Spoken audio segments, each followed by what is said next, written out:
Next 9 news में आपका बहुत बहुत स्वागत है। मैं हूं आपके साथ अबरारुल हक रहमानी।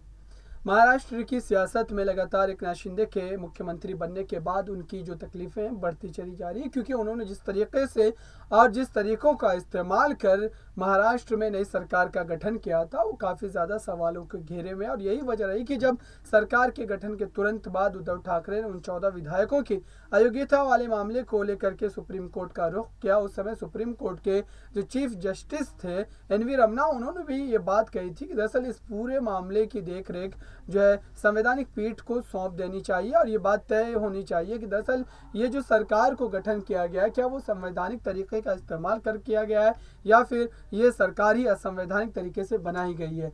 ऐसे में अब तक कोर्ट के उस फैसले का इंतज़ार लगातार लोगों को है, साथ ही महाराष्ट्र के तमाम सियासतदानों को है, खुद उद्धव ठाकरे एकनाथ शिंदे को है, क्योंकि इस फैसले से कहीं ना कहीं महाराष्ट्र की उस सियासी दिशा को एक नई ताकत मिलेगी। जिस तरीके से कपिल सिब्बल ने तमाम बातें रखी थी सुप्रीम कोर्ट के भीतर, और कहा था कि दरअसल अगर इसी तरीकों का इस्तेमाल कर हर राज्यों में सरकारों को गिराया जाएगा, चुनी गई सरकारों को, तो कहीं ना कहीं लोकतांत्रिक व्यवस्थाओं का जो एक तरीके से जनता के ऊपर प्रभाव है वो खत्म होता नजर आएगा। इन्हीं तमाम मुद्दों पर बात करेंगे और समझेंगे कि दरअसल अब जो कोर्ट के फैसले का इंतजार किया जा रहा है और कोर्ट का फैसला कब तक आएगा, ये तमाम चीज़ें जो है ये पूरे इस पूरे कार्यक्रम में बताने की कोशिश की जाएगी। मेरे साथ बात करने के लिए मौजूद है कशिश जी, उनसे भी और तमाम सवाल लेंगे और समझेंगे कि महाराष्ट्र में एकनाथ शिंदे की सरकार और उनके मुख्यमंत्री बनने पर क्या सवालिया निशान लग गया है। क्योंकि जिस तरीके से कोर्ट ने शुरुआती दिनों में संकेत दिए थे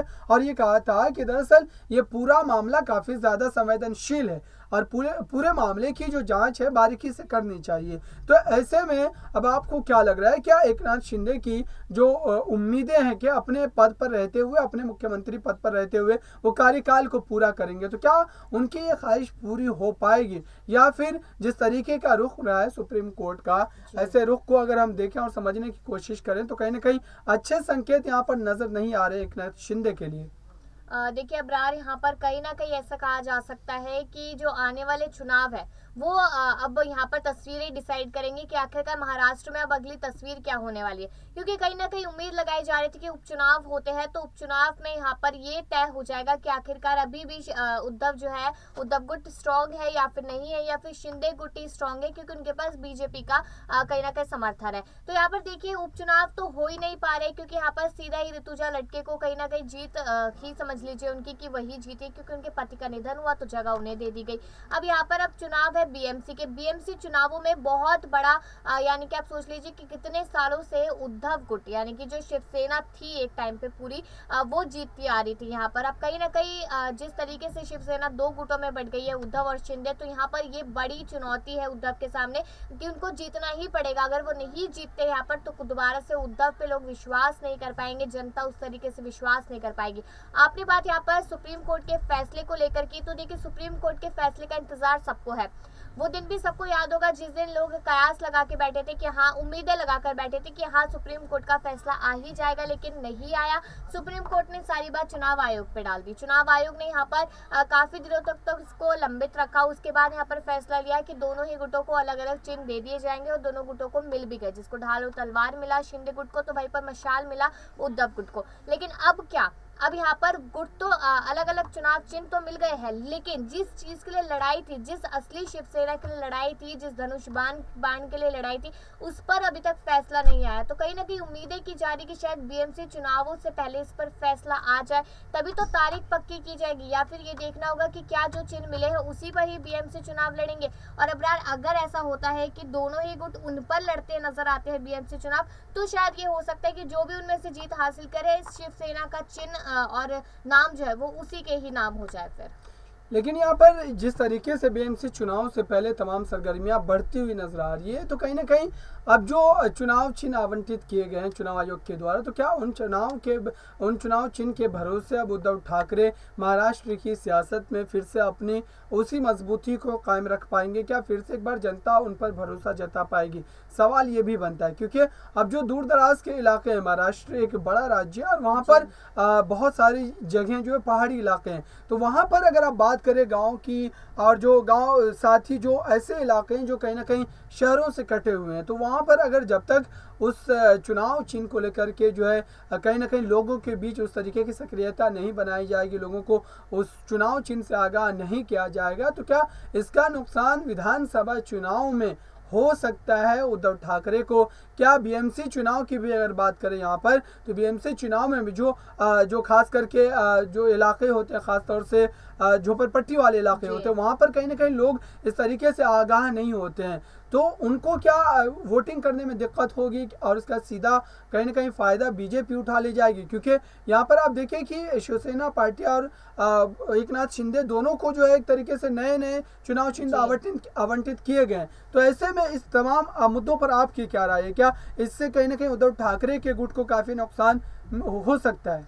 देखिए अबरार, यहाँ पर नुकसान होगा तो दोनों को ही होगा। वो दोनों को इसलिए होगा क्योंकि वही बात जो आपने कही कि जो बहुत ही ज़्यादा लोअर क्लास एरिया होता है वहाँ पे लोगों को इतनी इन्फॉर्मेशन नहीं होती, और वो इन्फॉर्मेशन तब तक ही तो पहुँचेगी जब आप बाहर निकलेंगे अपने महलों से, और महलों से बाहर निकलकर आप उन गलियों में घूमेंगे जहाँ पर शायद आप कभी घूमे नहीं। वहाँ घूमिए और उसके बाद लोगों को ये बताइए कि हमारा ये चिन्ह है, क्योंकि वो लोग तो वोट डालने जाएंगे और कहीं ना कहीं मुझे लगता है कि शायद वो दो चिन्ह उनको समझ में ना आए। अगर भाजपा का चिन्ह वहाँ पे होता है, अगर फूल वहां पर दिखता है, तो लोग उसी पर ही बटन दबा के आएंगे या उसी पर ही बैलेट पेपर डाल के आएंगे। इस तरीके की कयास हम लगा सकते हैं। लेकिन देखिए यहाँ पर उद्धव गुट को भी और शिंदे गुट को, दोनों ही गुट को जरूरत है कि बीएमसी चुनावों से पहले ही आप यहाँ पर अपने चुनाव चिन्ह लोगों के जहन में डाल दीजिए। उनके बीच में घूम घूम कर जमीनी स्तर पर उतरने का समय आ चुका है, क्योंकि बीएमसी चुनाव ही तय करेंगे कि आगे 2.5 साल बाद जब विधानसभा चुनाव होने हैं तो क्या तस्वीरें होगी। और उस बीच में आपको बता दूं कि यहाँ पर सबसे पहले तो लोकसभा चुनाव आएंगे बीएमसी चुनावों के बाद।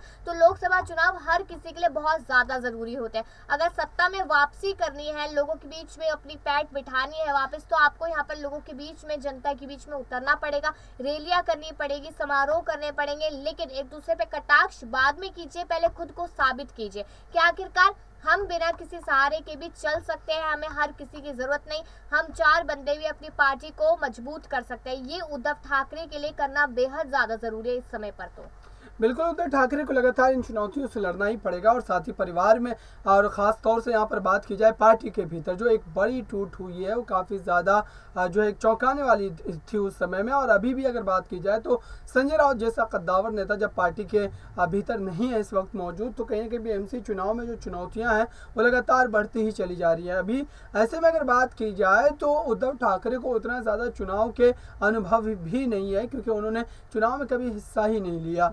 अगर बात की जाए यहाँ पर ठाकरे परिवार से, तो मात्र एक चेहरे ने चुनाव लड़ा है अब तक। जो बाला साहब ठाकरे ने इस पार्टी का गठन किया था, उसके बाद से अगर अब तक की बात की जाए तो बाला साहब ठाकरे ने भी चुनाव नहीं लड़ा, उद्धव ठाकरे ने भी चुनाव नहीं लड़ा। यहाँ पर मात्र आदित्य ठाकरे ने एक बार चुनाव लड़ा बीते विधानसभा चुनाव में। तो इसमें आप देखिए कि जिस तरीके के हालात बन रहे, तो ऐसे में आदित्य ठाकरे की जो जिम्मेदारी वो आप किस तरीके से देख रही हैं? क्या आदित्य ठाकरे पार्टी को कोई बड़ी जीत दिलवा पाएंगे? क्योंकि वो युवा है, उनके पास बहुत सारे मौके हैं, तो क्या उन मौके को भुनाने में उनको कामयाबी मिल पाएगी? देखिए आदित्य ठाकरे लगातार सुर्खियों में बने ही हुए हैं, लेकिन अब रात देखने वाली बात यह है यहाँ पर कि जो आदित्य ठाकरे का जो इलाका गुट माना जा रहा था, वहां से भी 40 से ज्यादा विधायकों ने, नेताओं ने, कार्यकर्ताओं ने किस तरीके से पार्टी छोड़ी और उसके बाद शिंदे गुट में चले गए। तो कहीं ना कहीं हार वहां पर देखी थी चुनाव से पहले ही आदित्य ठाकरे ने।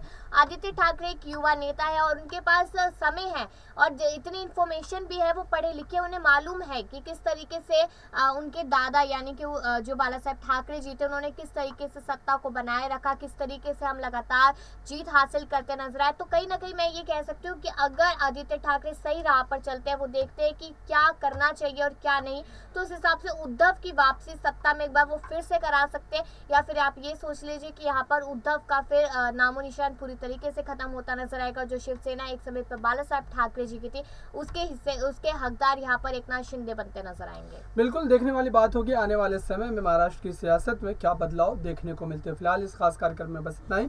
देखते रहिए ताज़ा तरीन खबरों के लिए नेक्स्ट 9 न्यूज़ को। धन्यवाद।